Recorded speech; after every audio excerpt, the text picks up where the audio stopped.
एक जंगल में टूनी चिड़िया अपने पति पिंटू कबूतर के साथ एक छोटे से घोंसले में रहा करती थी। कुछ दिनों बाद ही टोनी ने अपने घोंसले में 2 अंडे दिए और कालांतर में उन 2 अंडों से 2 छोटे छोटे बच्चे निकले, जिन्हें देखकर उन दोनों की खुशी का ठिकाना न रहा। टोनी अपने बच्चों से बहुत प्यार किया करती थी। कुछ दिनों बाद जब टोनी चिड़िया भोजन की तलाश में घर से बाहर निकली तो वह उड़ते उड़ते न जाने कब नदी को पार कर गई, उसे कुछ पता ही नहीं चला। वह जब घर लौट रही होती है कि तभी अचानक से तेज बारिश और तूफान शुरू हो जाती है, जिसकी वजह से उसके दोनों पंख गीले हो जाते हैं और वह धीरे धीरे नदी की ओर गिरने लग जाती है। हे भगवान, अब मैं क्या करूं? उधर मेरे बच्चे भूखे हैं और मैं यहाँ जिंदगी और मौत के बीच लड़ रही हूँ। भगवान मेरी मदद करे। बेचारी टूनी उड़ने के लिए बार बार अपने पंखों को ऊपर झटकती, पर उसके गीले पंख बार बार उसे नीचे पटक देते।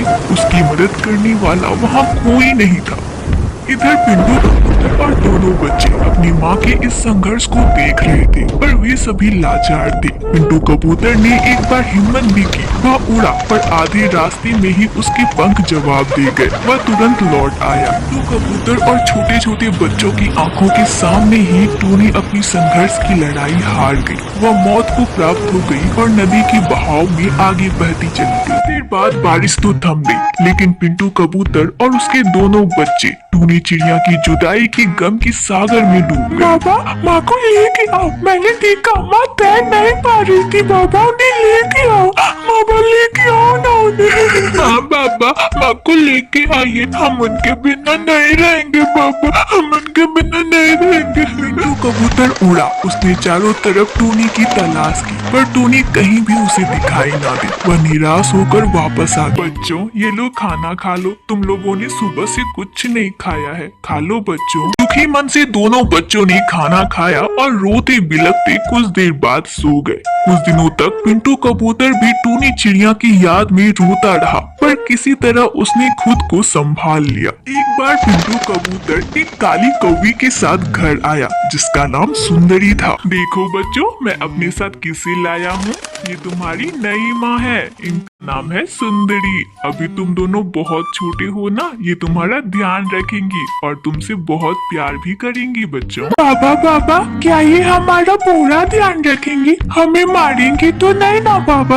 अरे नहीं नहीं बच्चों, मैं तुम दोनों को माँ का प्यार दूंगी और तुम दोनों का पूरा ध्यान रखूंगी। हाँ। 2 दिन तो सुंदरी ने बच्चों से बहुत प्यार किया, पर अगले ही दिन वह अपना असली चेहरा दिखाने लग गई। आज ही सुनते हो, ये दोनों बहुत ही शरारती बच्चे हैं। रात में घोंसले में मुझे अच्छे से सोने भी नहीं देते और जी दिन में भी शोर मचाकर बहुत परेशान करते। मेरी एक भी बात नहीं सुनते। अरे बच्चों, मैं ये क्या सुन रहा हूँ? तुम दोनों अपनी माँ को बहुत परेशान कर रहे हो। अगली बार से अगर ये नालायकी की तो मैं तुम दोनों को बहुत बड़ी सजा दूंगा। दोनों को यहाँ से भगा दूंगा। पिंटू कबूतर के जाने के बाद सुंदरी कौवी दोनों बच्चों को चोट से मारने लग गई। अरे नालायकों, कुछ तो काम करो। मैं क्या तेरे बाप का नौकर हूँ जो सारा काम करो? घोंसला भी देखूं और अनाज भी लाऊं? जाकर अनाज लाओ, नहीं तो आज तुम दोनों को कुछ भी खाने को नहीं दूंगी। हाँ माँ, अभी हम कहाँ जाए? हम तो बहुत छोटे हैं। बापू गए हैं ना, वे अनाज जरूर लाएंगे माँ। हाँ माँ, वे जरूर लाएंगे। अच्छा अच्छा, तो तुम दोनों अब मुझसे जवान चलाओगे। रुको, अभी बताती हूँ तुम दोनों को। इतना बोलकर सुंदरी कौवी एक लाठी लेती है और दोनों बच्चों को मारने लग जाती है।